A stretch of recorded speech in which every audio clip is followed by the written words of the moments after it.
Վլադիմիր Զելենսկին Երևան կայցելի մայիսի 4-ին 168-ի տեղեկությունը արտգործնախարարությունը չի շտապում հաստատել։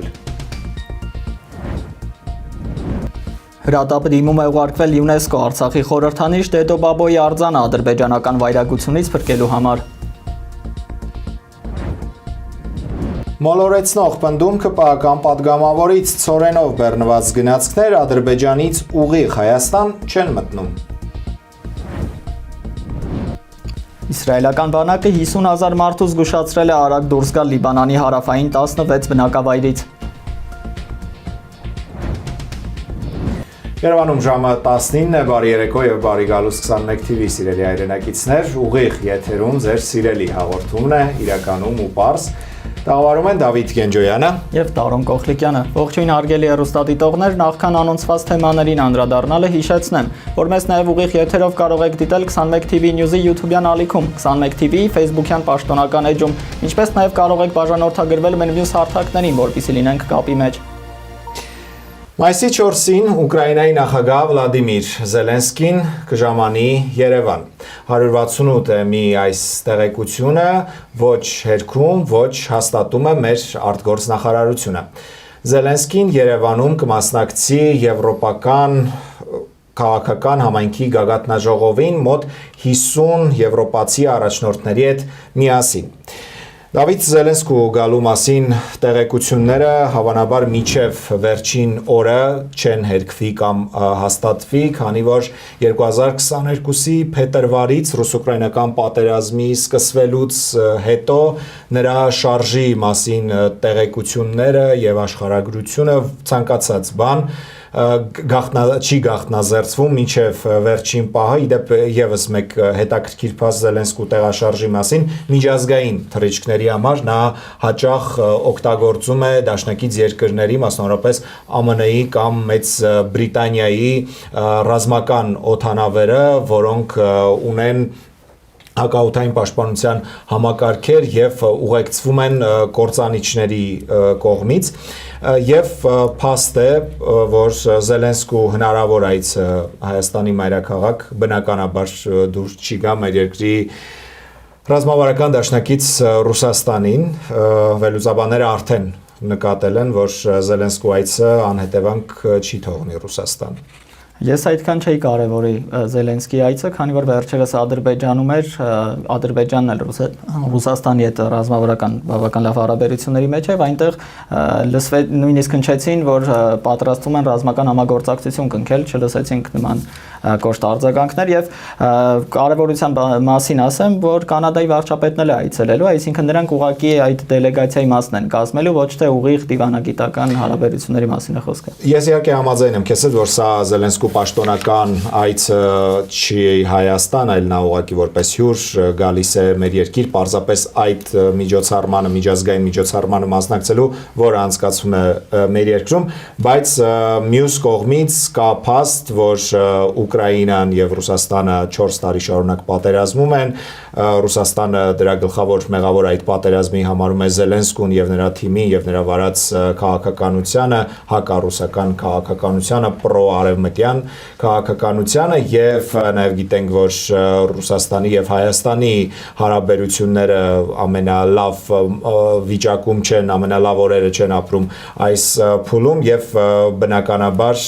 կարելի է հասկանալ վերլուծաբանների այն կանխատեսումները, որ Ռուսաստանը որևէ կերպ անպայման արձագանքելու է Երևան Զելենսկու այցին։ Ես ուզում եմ մի փոքր հետ գնանք եւ հիշենք, թե Ուկրաինայի հետ պատերազմի սկսվելուց հետո Հայաստանը ինչ դիրք է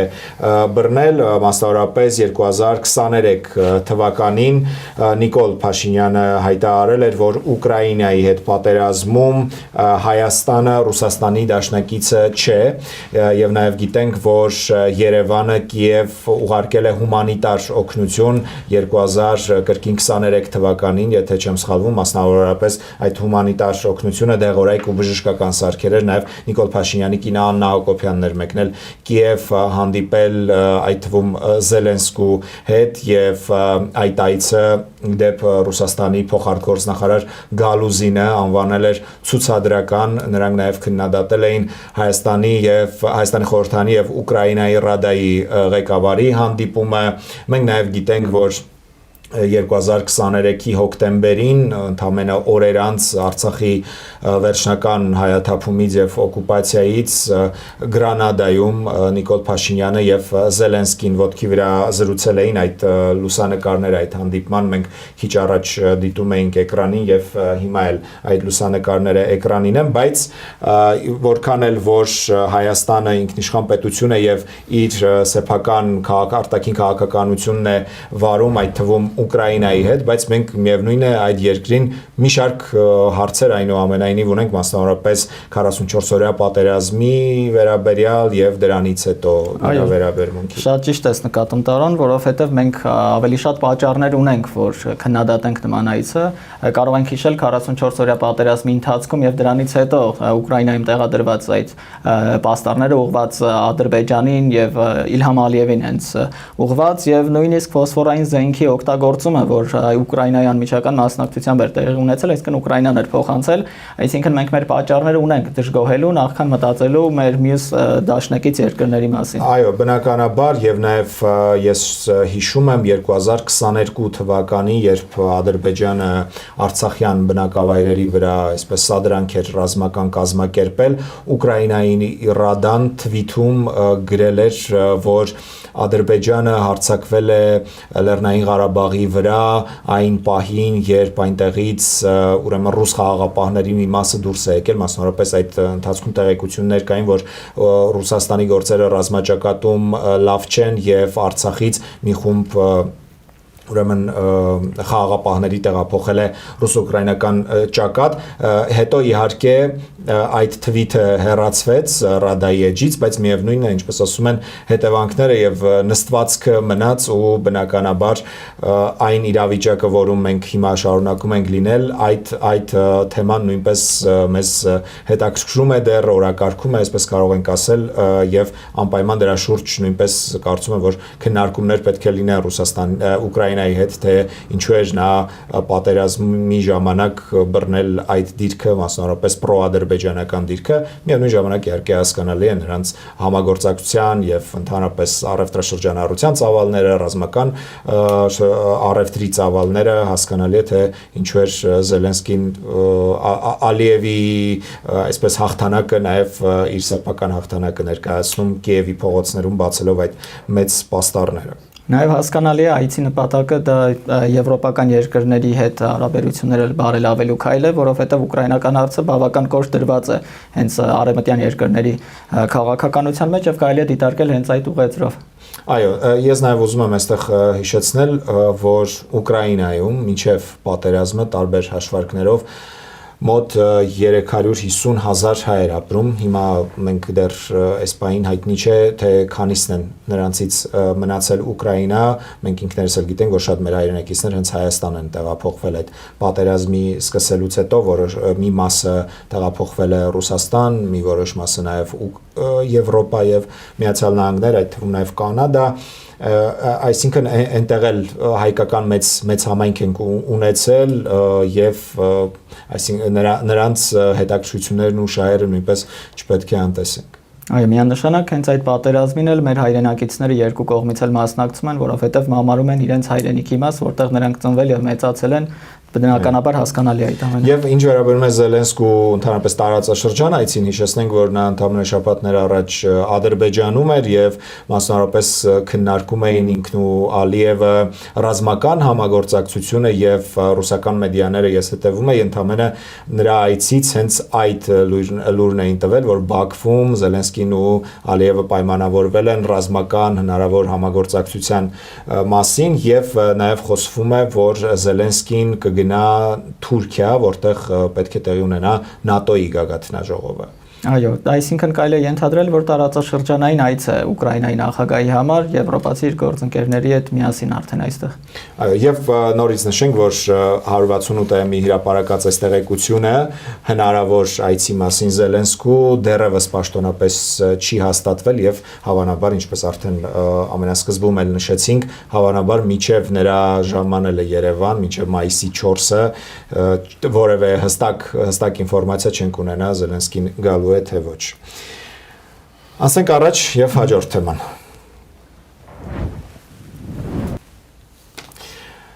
Ընտրությունների պատրաստող Հայաստանի իշխանությունը ինչու է արդարացնում ադրբեջանական վայրագությունները ու մոլորեցնող պնդումներ անում հօգուտ Ադրբեջանի, այս հարցը երեք այսօր անընդհատ քննարկվում էր մամուլում տեղական, նաև սոցիալական ցանցերում, մասնավորապես խոսքը երկու հայտարարությունների մասին է, որոնք արել են ԿՊԱ-ականները, դրանցից առաջինը ԿՊԱ-ական պատգամավոր Հասմիկ Հակոբյանն է արել, հետքի հետ զրույցում Հակոբյանը ասել է, որ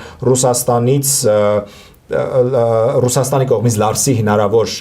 փակման մասին խոսելիս նա ասել է, թե իբր ռուսական, ղազախական ցորենով բեռնված գնացքները Ադրբեջանից ուղիղ մտնում են Հայաստան։ Մինչև քննարկելը առաջարկում եմ լսենք, թե ինչպես է ձևակերպել միտքը Հակոբյան։ Եթե ասում են կփակի Լարսը, մենք օրինակ հիմա ունենք եւս մեկ ճանապարհ, որով կարողանում ենք ապրանք ներկրել Հայաստան։ Օրինակ շատ կարևոր ռազմավարական նշանակության ցորեն ներկրել Հայաստան, հացահատիկ։ Օրինակ Ադրբեջանից։ Հիմա եթե մենք ունենանք տարածքով, ոչ թե ուղիղ Ադրբեջանից Վրաստանի տարածքով են գալիս։ Չէ, Վրաստանից։ Մենք Ադրբեջանի տարածքով բերում ենք բեռներ։ Ադրբեջանից ուղիղ Հայաստան են։ Այո, ապա շրջափակումը ինչի մասին է։ Շատ լավ, ես տեղյակ չէի։ Բա Ադրբեջանը, որ ասում եմ, ապա շրջափակել է իր երկիրը որպես տարանցիկ երկիր, դրա մասին է խոսում։ Հետաքրքիր է ռազմավարական նշանակության ցորենի մասին օրինակը։ Սա կարելի է դիտարկել նաև հոգեբանական տեսանկյունից, երբ որ հաշվի առնելով Ռուսաստանի հանդեպ երկրում տիրող հարաբերությունների այսպիսի փոփոխական վիճակը, ներկայացնում է, որ Ռուսաստանին կարելի է լինել այլընտրանք եւ բերվում է հենց Ադրբեջանի օրինակը, այսինքն Ադրբեջանը թշնամի հարևան երկրից, որը փորձվում է դա կատարել, անցնում է արդեն ավելի այլընտրանքի տարբերակի։ Դե Հասմիկ Հակոբյանը ներողություն միակը չէ այսօրվա իշխանության ներկայացուցիչներից, որ դա նման բան է հայտարարում, որովհետև մենք հիշում ենք, որ Ալեն Սիմոնյանն էլ մինչև իր այս հայտնի հայտարարությունը, որ Ադրբեջանն է Հայաստանի խաղաղության երաշխավորը, նաև ասում էր, որ այսօր այդ ռուսական գազը, որը մենք օգտագործում ենք մեր տներում, դրա ինչ որ մի մասն էլ նաև ադրբեջանական է։ Այդ մասն էլ կար, այսինքն մենք կարող ենք այդ կոնտեքստում հասկանալ, որ այո, Ռուսաստանին այլընտրանք մեզ ներկայացնում են Ադրբեջանը։ Այո, եւ նպատակն է Ադրբեջանի ներկայացնել որպես գործընկեր, արդեն ոչ թե թշնամի երկիր, դա փորձում են փոխել վերաբերմունք հասարակության այդ երկրի հանդեպ, որովհետեւ տեսնում ենք ոչ միայն շարքվում է տնտեսական պատժամիջոցների ներքո գործող ռուսական նավթը ադրբեջանական հետ խառնելու այդ մասին տեղեկությունները նաև որ տարածքների փակ լինելը մեզ բավական ժամանակ խանգարել է զարգանալ, սակայն Ադրբեջանի հետ եթե հասկանալի է այդ ամեն ինչը Թուրքիայի հետ կասկածներ է առաջացնում, որովհետև Թուրքիայի հետ խնդիրները այդպես էլ հասկանալի չէ ինչու՞մ է պայմանավորված փակ պահելու, որովհետև Թուրքիան իր կողմից է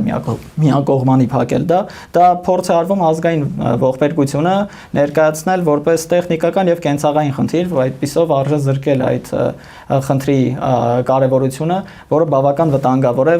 ինչպես գիտենք, դա առաջին դեպքը չէ, որ իշխող ղեկավար կանձնակազմից նման հայտարարություններ են շուտ։ Ես նաև ուզում եմ վերադառնալով այս Հասմիկ Հակոբյանի հայտարարության, մասնավորապես ցորենը ինչպես է գալիս հասնում Հայաստան Ադրբեջանի տարածքով, զուտ տեխնիկապես հիշեցնենք դա,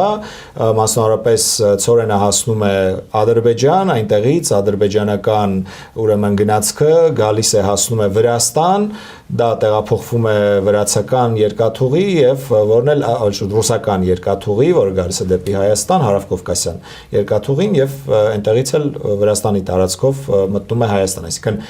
падգամավորի ասած, որ ուղիղ Ադրբեջանից գալիս է Հայաստան, դեռևս մեզ հայտնի ենթակառուցվածքներ գոյություն չունեն, որոնք թույլ կտան գնացքով ինչ որ բան տանել բերել։ Այո, վերջերս խնդրել էինք Ռուսաստանին վերակառուցային այդ փոքր հատվածը, որպեսզի ունենանք, սակայն հետաքրքիր է նման հարաբերություններում ինչպես ենք ակնկալում, որ Ռուսաստանը կդիմի այդ քայլին։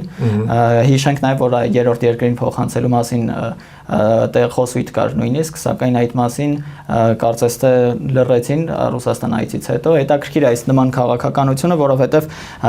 կարծես թե հիմնված լինի հոգեբանական ճնշման վրա, որպեսզի ստեղծվի մի ապատիա իրավիճակ, որ մարդիկ ուղղակի չհետաքրքրվեն քաղաքականությամբ։ Եվ նաև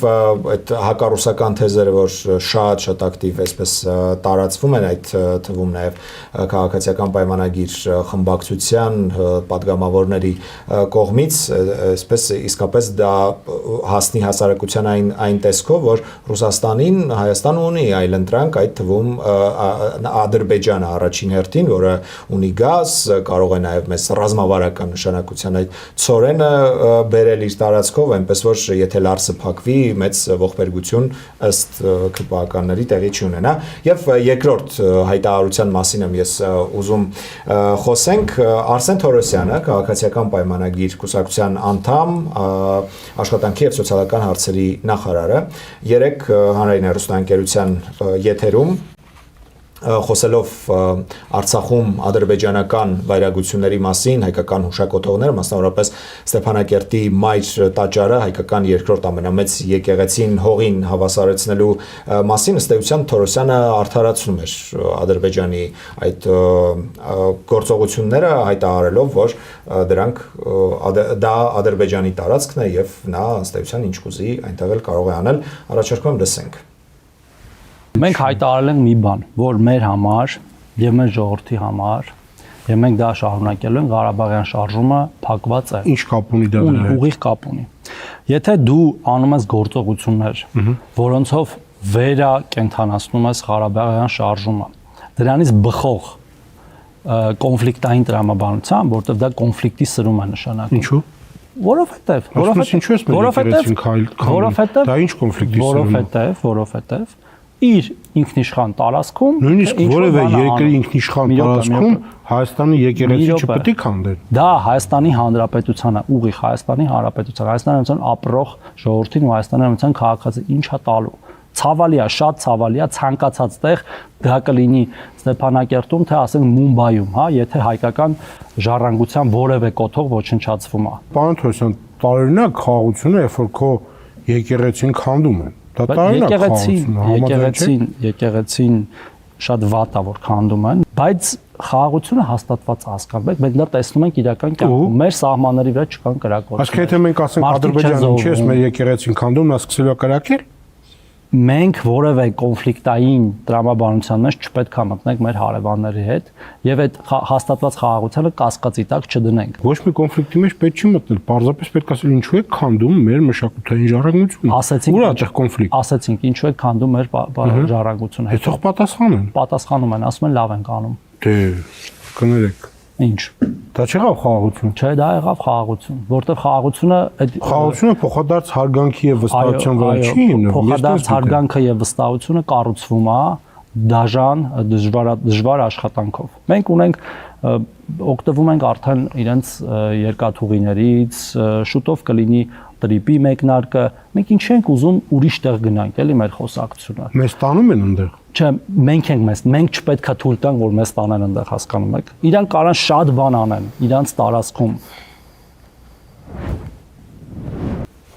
Մտածում նախանձել կարելի է, թե ինչպես են արդարացվում ադրբեջանական վայրագությունները ու նաև միաժամանակ մտածում եմ, ինչ հրաշալի կառավարություն կարող է լինել Նիկոլ Փաշինյանի իշխանությունը, եթե օրինակ ժամանակին նույն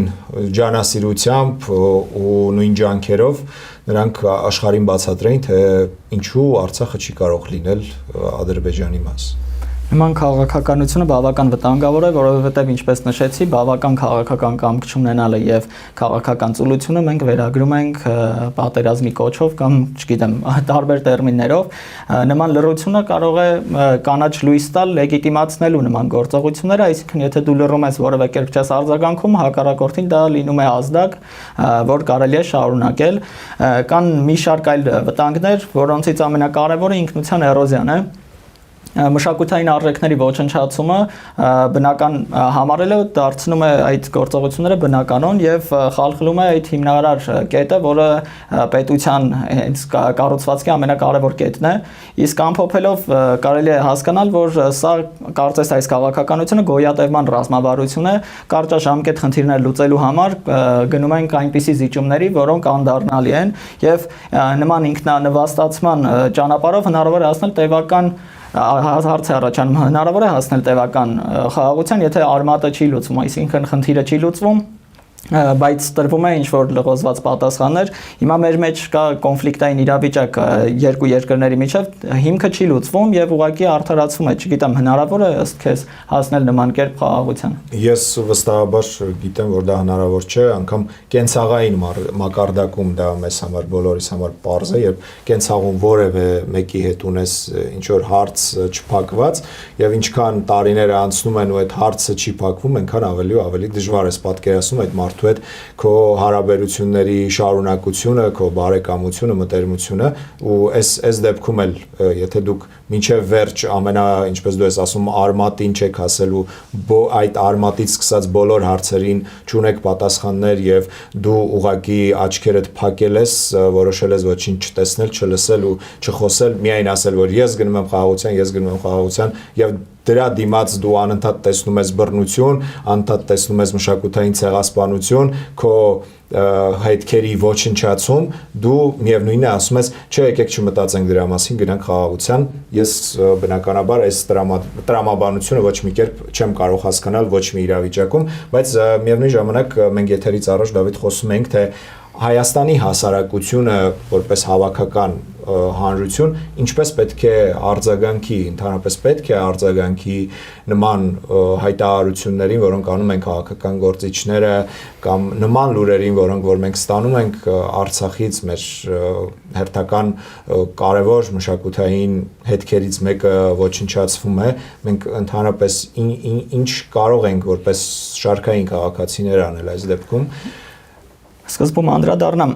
այն կետին, թե ինչպես պետք է պետությունը արձագանքի, հատկապես ներկայիս իշխանությունները հանձն էին առել մի շատ կարևոր եկեղեցին ազատագրելու եւ քրիստոնեական արժեքների մասին պայքարելու նման հայտարարություններով էին առաջ շարժվում, եկեղեցական իրավունքները պաշտպանելու մասին խոսող իշխանությունը կարծես թե պետք է անդրադառնար եկեղեցի քանդելուն, որովհետեւ դա մեր մշակութային հետքն է եւ դա վիրավորում է հավատացյալների արժանապատվությունը, առնվազն դրա համար պետությունը պետք է արձագանքի։ Իսկ նման քաղաքականությամբ եւ իրարամերժ տեղեկությունների տարածմամբ կարծես թե իշխանությունը ցանկանա ստեղծի տեղեկատվական մի այնպիսի իրավիճակ, որ մարդիկ հոգնեն լուրերին հետևելուց, հոգնեն առհասարակ քաղաքականությունից, այսպիսով կստացվի այնպես, որ մեծ մասը չի ցանկանա մասնակցել ընտրություններին, որովհետև անհույս իրավիճակ կլինի եւ ապաթիա կլինի եւ դա կօգնի իշխանություններին, այսպիսով կլինի լուր լեգիտիմացում իրենց գործողությունների եւ կկարողանան կատարել այդ գործողությունները, իսկ իմ կարծիքով ժողովուրդը պետք է բարձրացնի իր ձայնը, թեկուզ փողոցներ դուրս գալով կամ չգիտեմ, կան համապատասխան կառույցներ, որոնք կարող են ձայնը հասցնել որևէ կետի եւ պահանջել իշխանություններից, որ հետևեն այն արժեքներին, որոնք իրենք հենց նշել են կարևորագույններից։ Դու խոսեցիր ընտրությունների մասին, որ այսպիսի գործողություններով քաղաքացիներին ավելի մեծ անտարբերության ալիքի մեջ են նետում, որպեսզի նրանք ընդհանրապես չհետաքրքրվեն քաղաքականությամբ եւ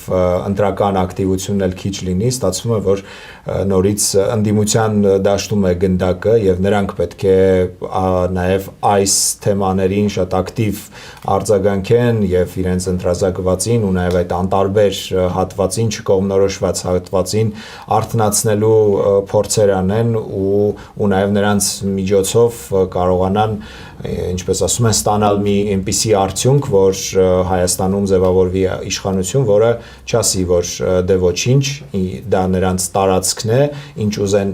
կանեն, շատ արագ, այսինքն մոռանանք, որ հազարամյակներով մերը եղած Արցախը երբեք մերը չի եղել, ըստ այսօրվա իշխանության տրամաբանության ու այնտեղ գտնվող կառույցների ոչնչացումը դա մեզ համար սրտի ցավ չէ, այլ ուղղակի մի փաստ, որը լսում ենք, անհանգստանում ենք, ցավ ենք ապրում, բայց միայն այդքանը, որովհետև մենք խաղաղություն ենք կառուցում, անհասկանալի է, թե ինչպիսի խաղաղություն առանց միմյանց վստահելու։ Եվ ցավալի է, որ հնչում այնց իշխող ուժի կողմից, թե եթե դա անենք եւ ինչ է դա ենթադրում իրենից, որովհետեւ թե ուժը, թե իշխանությունը, թե առհասարակ ձայն բարձրացնելու իրավունքը եւ հնարավորությունը կարծես թե նրանք ունեն եւ ցանկալի կլիներ առնվազն լսել, որ տեսնեինք, որ առնվազն նրանք էլ են նման կերպ վիրավորվում նման քայլերից, ոչ թե ուղղակի ցանկանում են ամեն կերպ արդարացնել եւ նման կերպ կարծես թե բարոյական կողմնորոշում են մարդկանց փոխում, արդեն մարդկանց հավատացնում են, որ ամեն ինչ հարաբերական է կամ սուտ, այդ իսկ պատճառով էլ, ինչպես նշեցի, մեծ մասը չի ցանկանում որևէ առնչություն ունենալ կամ լսել քաղաքական որևէ հայտարարություններ կամ մաս կազմել այդ քաղաքականության։ Եվ դառնում է, որ դու ուղղակի ապրում ես այսօրով, այս պահին, այստեղ եւ առանց մտածելու, թե քո ապագան ինչ կարող է լինել, իսկ դա ամենավտանգավորը։ Բայց դա շատ վտանգավոր քաղաքականություն է, որովհետեւ եթե իշխանությունները հայտարարում են, որ խաղաղություն է եւ այլն, այդպիսով ապատիա է լինում, դա կարող է ավելի վտանգավոր կերպով արձագանք ստանալ, որովհետեւ եթե ստացվի այնպես, որ նման զոհողությունները չեն բերում արդյունք, այսինքն չկա խաղաղություն եւ տեսնենք նման ագրեսիվ քաղաքականություն Ադրբեջանի կողմից, այդ ապատիան վերածվում է շատ արագ ագրեսիայի եւ ցանկալի չի լինի մեր երկրում, տեսնենք նման թե ապատիա, թե ագրեսիա, այսպիսով կցանկանայինք թե մեր ընդդիմությունը եւ թե իշխանությունը բավարար կերպով զբաղվեին այդ հարցով եւ չոտնահարվեր Հայաստանի Հանրապետության բնակչի եւ մեր Սփյուռքի ներկայացուցիչների արժանապատվությունը։ Դավիթ, ես ուզում եմ անդրադառնալ Ստեփանակերտի մայր տաճարի ավերման մասին լուրին, մասնավորապես Ադրբեջանը հաստատել է, որ ավերել է Ստեփանակերտի մայր տաճարը եւ ոչ միայն Ստեփանակերտի մայր տաճարը, այլ նաեւ այնտեղ գտնվող Սուրբ Հակոբ եկեղեցին եւ ամենասոսկալին պարզաբանումն է ադրբեջանական կողմի, նրանք ասում են, թե այսպես կոչված վերաբնակեցվողները Ստեփանակերտում բազմաթիվ անգամ դիմել են բողոքի նոտաներով, թե այս եկեղեցին եւ այդ տաճարը եկեղեցական խորհրդանշում են այսպես կոչված օկուպացիայի տարիները եւ նրանք անընդհատ չեն ուզում իրենց աչքի առաջ տեսնել այդ օկուպացիայի տարիները, այսպես կոչված խորհրդանշող որևէ բան, բայց մենք գիտենք, որ Արցախում միայն այդ երկու եկեղեցին չէին, որ նորակառույց էին եւ Արցախի ազատագրումից հետո դրանք եղել են, մենք շատ այլ փայլուն շինություններ ենք ունեցել թե Շուշիում, թե Ստեփանակերտում, թե այլ վայրերում, բայց ամենաթիրախայինը այն է, որ Ադրբեջանը հատուկ ավերում է եւ այդ մասին տարածում է տեսանյութեր այն հուշարձաններից, այն կառույցներից, որոնք որ գիտի, որ մեզ այստեղ մեծ անհանգստություն ու ցավ են պատճառելու, հուզմունք են պատճառելու, մեզ այսինքն նաև այդ հոգեբանական բռնության ենթարկելու գործողություններ կարող ենք համարել սա, ես օրինակ հիշում եմ Արցախի ամբողջական հայաթափումից հետո այդ կադրերը, թե ինչպես էին նրանք Ստեփանակերտի վերածննդի հրապարակում, ավիրում, բառից բուն իմաստով ավերում բարի բուն իմաստով խորհրդարանի շենքը, Արցախի խորհրդարանի շենքը, որը նույնպես մի այսպես ճարտարապետական կարելի ասել գլուխգործոց էր, որը նույնպես ամբողջությամբ հողին հավասարվեց եւ նաեւ ես ուզում եմ հիմա մենք ձեզ ցուցադրենք Արբանյակից նոր լուսանկարներ, որոնք ստացել է Ազատություն ռադիոկայանի Պրահայի գրասենյակը եւ այդ լուսանկարներում երևում է, որ Ստեփանակերտի մայր տաճարի տեղում սպիտակ սալահատակ է, իսկ Սուրբ Հակոբի տեղում տեսնում ենք սև հող, այդ վայրում եղել է Սուրբ Հակոբ եկեղեցին։ Եվ նաև Դավիթ, սիրելի հեռուստադիտողներ, ուզում եմ ասել, որ այսօր մենք ենք մեր սարերը զարգացման գործակալությունը հրատապ կոչով դիմել է միջազգային կառույցներին, մասնավորապես ՅՈՒՆԵՍԿՕ-ին, SOS ազդանշանով, փրկության ազդանշանով, որպեսզի գործողություններ ձեռնարկեն փրկելու Արցախի խորհրդանիշ դարձած Դեդո Բաբոյի արձանը, որովհետև վերջին օրերին նորից լուսանկարներ են հայտնվում գրություններով ադրբեջանական բնականաբար հատվածից լուսանկարներ են հայտնվում գրությամբ, որ Դեդո Բաբոյի տատի պապիի վերջին օրերն են Ստեփանակերտում, օկուպացված Ստեփանակերտում եւ իսկապես սա շատ մեծ անհանգստություն է առաջացնում, որովհետեւ մենք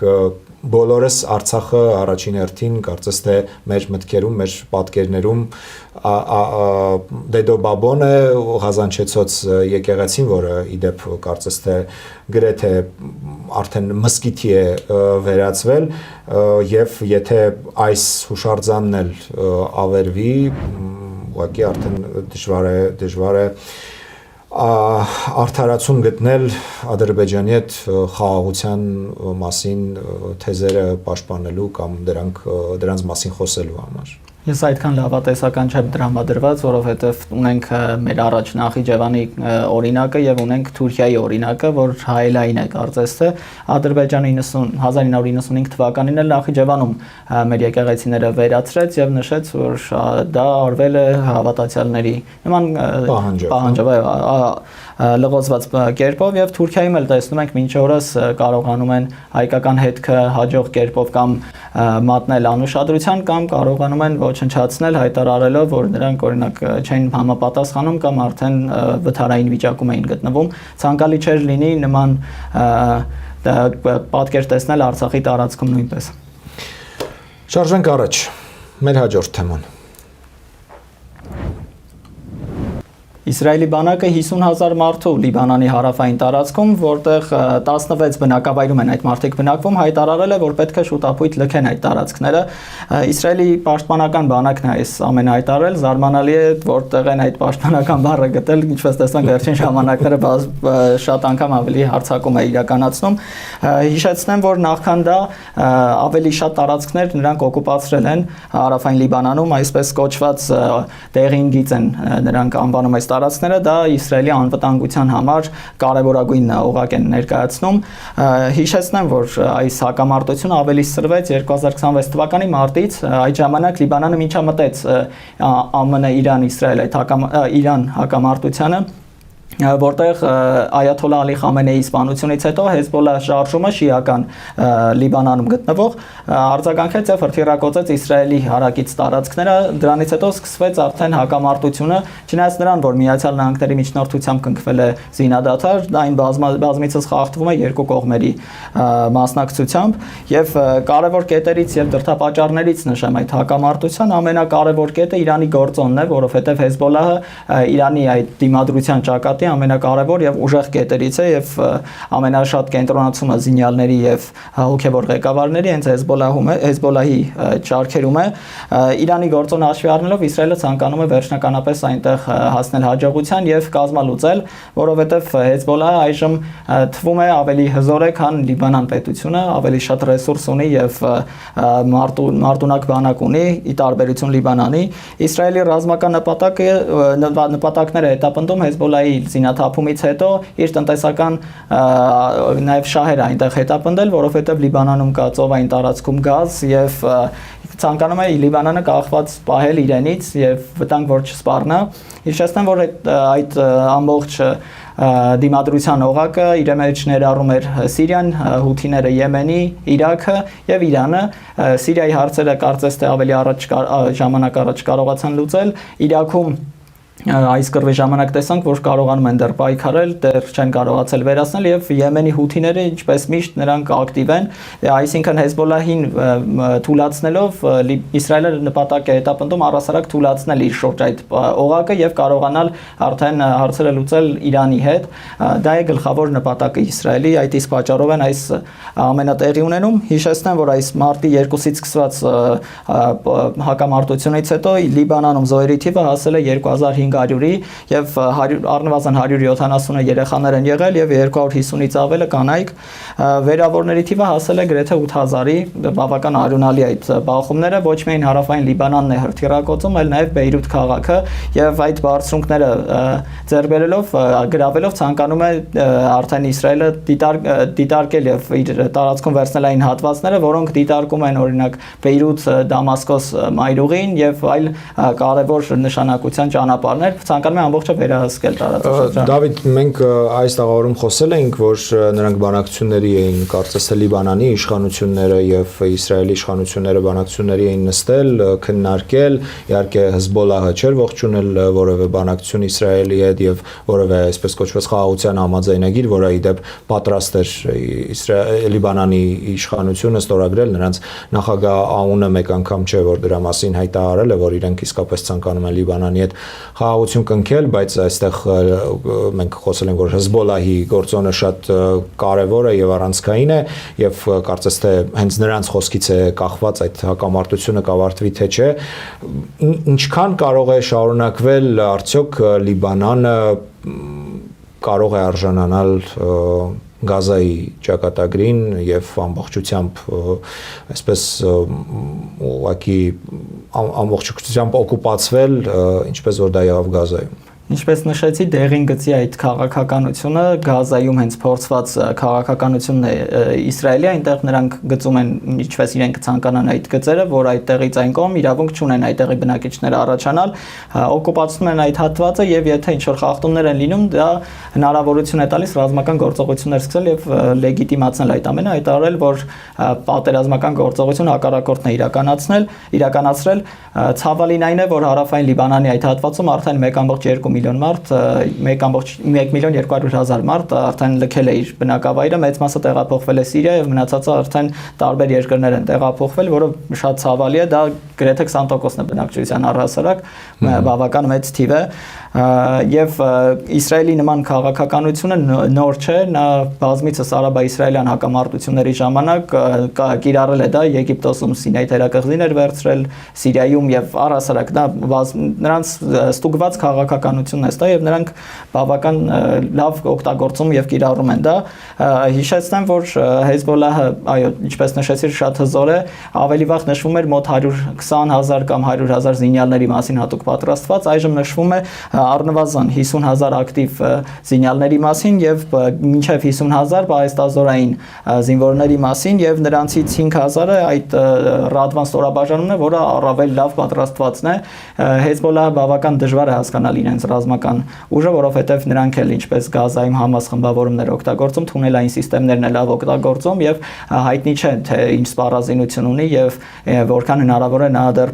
կրվի, այդ իսկ պատճառով Իսրայելը նման գործողությունների է դիմում։ Իսկ Հեզբոլահի ցանկությունները, պլանները Իսրայել պետության չգոյությունն է, հա, վերջնական։ Այո, ինչպես դիմադրության ճակատի մնացած այդ երկրների եւ Իրանի, նրանց գլխավոր նպատակը Իսրայելի գոյություն չունենալն է կամ ունենալը Պաղեստինի պետության ղեկավարությամբ, ինչպես ՄԱԿ-ի կանոնադրությամբ ընդունվել էր ամենասկզբում, Երուսաղեմը նրանք ընդունում են Պաղեստինի մայրաքաղաք, այլ ոչ թե Իսրայելի, ինչքան էլ Իսրայելը ցանկանում է դա այդպես տեսնել։ Եվ կա որոշակի պատկերացում, թե ինչպես կարող է լուծվել այս հակամարտությունը Լիբանանի ու Իսրայելի։ Առանձին դիտարկել այդ հակամարտությունը արդեն այդքան էլ հնարավոր չէ, որովհետև խաղաքարտերը ավելի բաց են արդեն, հասկանում ենք, որ Իրանին աջակցում է թե Հեզբոլահը, թե մնացած դիմադրության օղակի երկրները եւ հենց Իրանն է գլխավոր սնուցող ուժը եւ թե քաղաքական, թե առհասարակ զինյալներին պատրաստելու եւ զենք տրամադրելու ուղեղային կենտրոնը հենց Իրանն է։ Դժվար է պատկերացնել հակամարտության խաղաղ հանգուցալուծում, որովհետև այսքան ժամանակ եթե Իրանի հետ չեն կարողացել գալ բանակցային այն կետին, որ հնարավոր լինի դիվանագիտորեն լուծել, դժվար թե Լիբանանում կարողանան։ Հեզբոլահի զինաթափումն է պահանջում Իսրայելը, իսկ Հեզբոլահը պահանջում է, որ Իսրայելը լքի լիբանանյան ամբողջ տարածքը եւ այպա դրանից հետո նրանք կբանակցեն։ Փակուղում է բանակցությունները եւ տեսնում ենք ակտիվ ռազմական գործողություններ։ Հավանաբար այդ բանակցությունները փակուղուց դուրս կգան եւ ինչ որ վերջնարդյունքի կհասնեն Իրանի հետ հարաբերությունների վերջնական պարզաբանումից հետո, որովհետեւ հիմա իրանական նկատում էլ կարծես թե սառը պատերազմ է շարունակվում, նյարդերի պայքար է, մինչև այն պահը, երբ Տրամպը եւ Իրանի իշխանությունները կորոշեն, թե ինչպես է այս հարցը լուծվում, որովհետեւ ռազմական գործողությունները ըստ էության արկախված են նաեւ բանակցությունները, որոնք մի ռաունդը բանակցությունների տեղի ունեցավ, երկրորդը տապալվեց, որովհետեւ Իրանը հրաժարվեց մասնակցել այդ բանակցություններին, քանի որ չէր տեսնում որևէ արդյունք, եւ բնականաբար այս հակամարտությունն էլ այդ ավելի մեծ գլոբալ հակամարտության մի հատվածն է եւ կարծում եմ, որ այդ հակամարտությունն էլ հավանաբար կլուծվի, երբ Իրանի հարցի շուրջ վերջնական ինչ որ համաձայնություն կլինի կամ հանգամանքները, գործողությունները այնպես կզարգանան իրադարձությունները, որ այդտեղ մենք կունենանք որոշակի հանգուցալուծում։ Այո, քո նշած տարբերակը շատ ճիշտ է, դա կարող է զուգորդված լինել, որովհետև Իրանը կարողացավ հասնել այն կետին, որ Լիբանանի մասին լինի այդ խաղաղության պայմանագրի մեջ, բանակցությունների մեջ, սակայն կարելի է դիտարկել նաև իշխանափոխության տարբերակը որևէ երկրում, օրինակ եթե Լիբանանում կարողանա Հեզբոլլա հասնել ղեկավարության, որը քիչ հավանական է, այնտեղ սահմանադրությամբ չի կարող նախագահ լինել շիա, եւ կամ որ ավելի հավանական է Իսրայելում լինի այդ փոփոխությունը, որովհետեւ վարչապետ Նեթանյահուն այդքան լավ արգանիշ չունի արդեն, ժողովուրդը օգնել է այդքան երկար պատերազմներից, 2023 թվականից ակտիվ ռազմական գործողությունների մեջ է գտնվում երկիրը, մի երկրի հետ չի կռվել է, այո, թե Պաղեստինի, թե Սիրիայի, այժմ Լիբանանի, կռվում էր Իրանի հետ, այսինքն բավական դժվար է այնտեղի հասարակ մարդկանց համար անընդհատ պատերազմական իրավիճակում ապրելը եւ անընդհատ ուժելը, հուսով եմ խաղաղ ճանապարհով կկարողանան Իրան ԱՄՆ այդ բանակցություններում Լիբանանի մասին էլ կետ հատկացնել, որովհետեւ Լիբանանը շատ է ուժել այս հակամարտության պատճառով եւ պետությունը կարծես թե ուժ չի գտնում իր մեջ վերականգնվելու։ Շնորհակալություն, հարգելի հեռուստադիտողներ, շնորհակալություն, որ հետևում եք մեր ուղիղ եթերին, նաև YouTube-ում եւ Facebook-ի մեր պաշտոնական ալիքներում։ Շարունակեք մնալ 21 TV-ի հետ, առավոտյան ժամը 8-ից մինչև գիշերը ժամը 1-ը 21 TV News-ը աշխատում է ամեն ժամյա ռեժիմով եւ ձեզ ամեն ժամ ներկայացնում նոր լուրեր։ Մենք կհանդիպենք շուտով։ Շնորհակալություն ուշադրության համար։ Ցտեսություն։ Մինչ նոր հանդիպում։